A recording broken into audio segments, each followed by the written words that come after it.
Semesta itu mengenali servo kita apa, maka dia akan memperlakukan kita seperti apa. Seseorang akan dilakukan seperti apa, sesuai dengan servonya.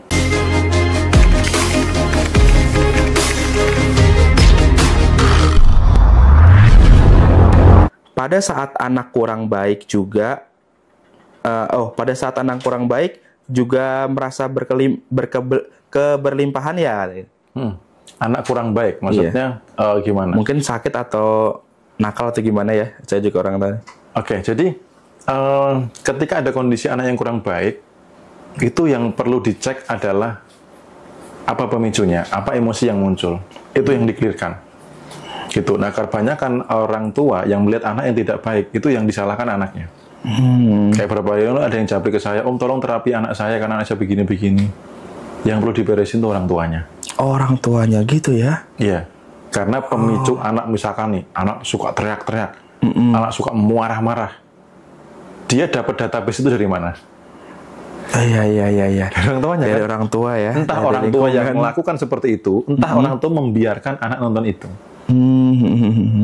Gitu. Akhirnya apa? Dilihat bahwa oh ini bukan kesalahan anak, ini adalah bagian dari kekurangan saya.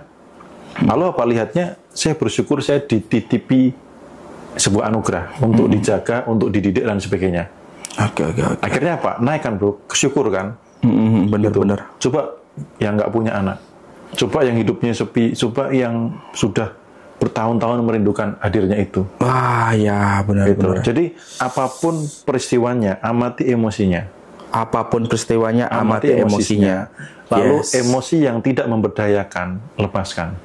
Pintar-pintar ngambil sudut pandang bahwa ini adalah peristiwa yang perlu saya syukuri.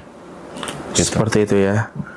Oke teman-teman, buat yang mau nanya lagi, tolong kalau nanya di akhirnya dikasih tanda tanya ya, supaya saya bisa bedain itu pertanyaan apa bukan.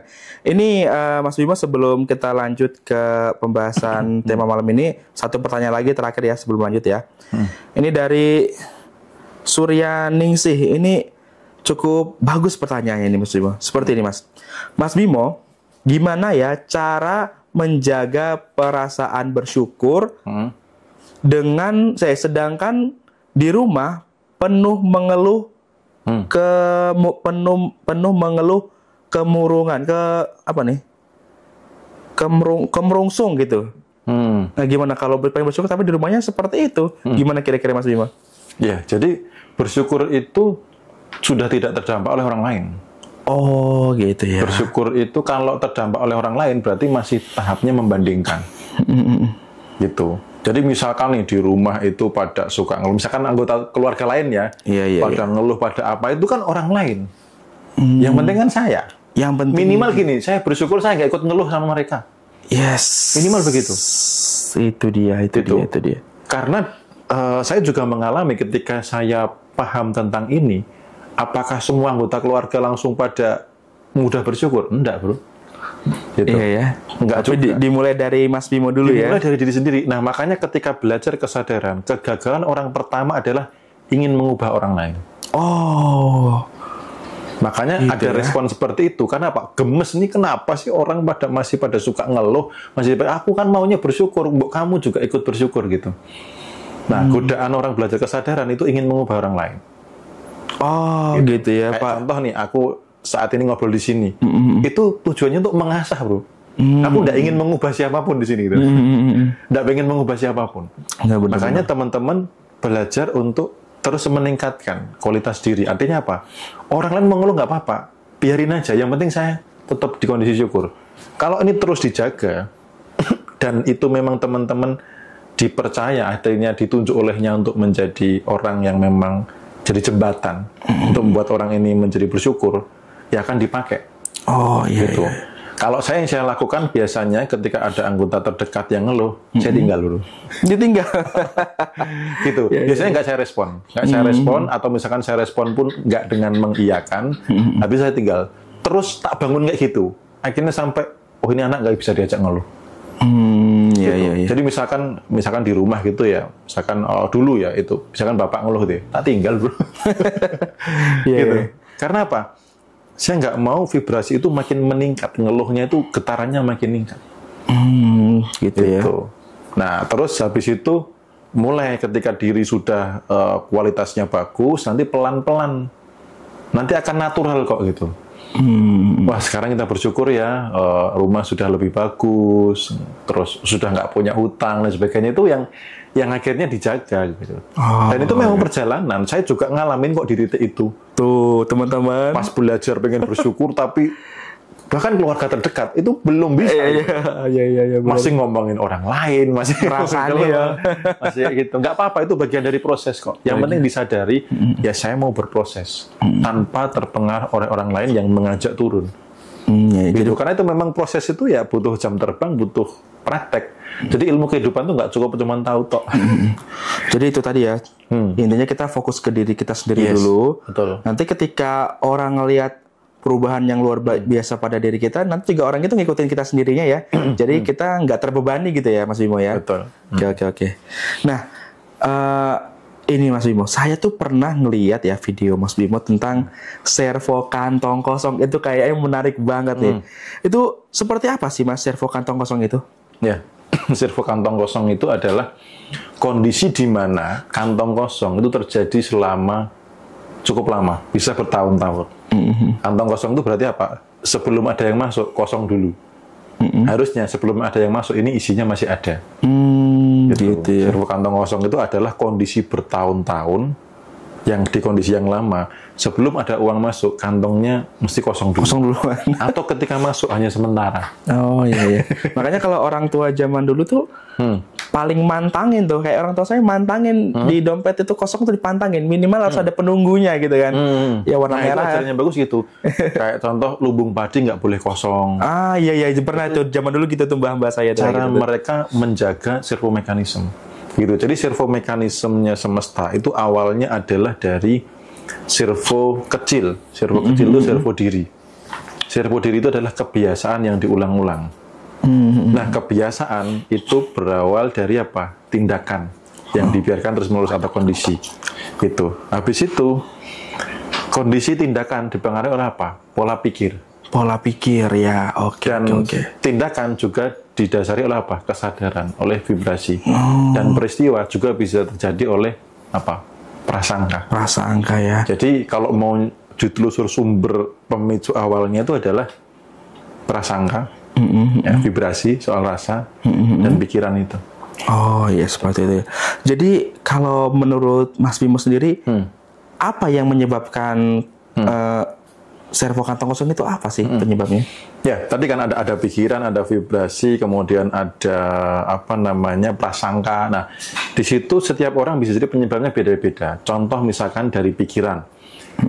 Itu biasanya dia punya sugesti di masa kecil yang ketika pokoknya ditakut-takuti kalau uang banyak atau nggak boleh pegang uang banyak. Contoh yang misalnya ketika pas Lebaran dapat uang dari saudara-saudara gitu ya. Lalu dikasih sugesti apa? Jangan pegang uang banyak-banyak, nanti hilang, nanti kamu diculik, nanti ini gitu. Atau orang kaya itu sombong, wah itu tuh mentang-mentang punya uang. Jadi selalu kekayaan tuh didoktrin bahwa itu tuh negatif gitu loh. Iya, kayak bilang ada juga yang bilang uang sumber masalah, pernah ada yang gitu ya. Misalkan nonton sinetron itu tuh gara-gara rebutan warisan gitu. Padahal cuma sinetron, tapi kan nanam ke bawah sadar. Kaya itu enggak baik. Oh, punya uang banyak itu enggak baik.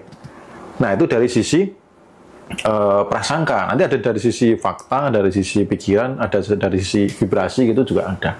Itu salah satu contohnya itu. Terus kalau misalnya nih kita udah jangan kita deh.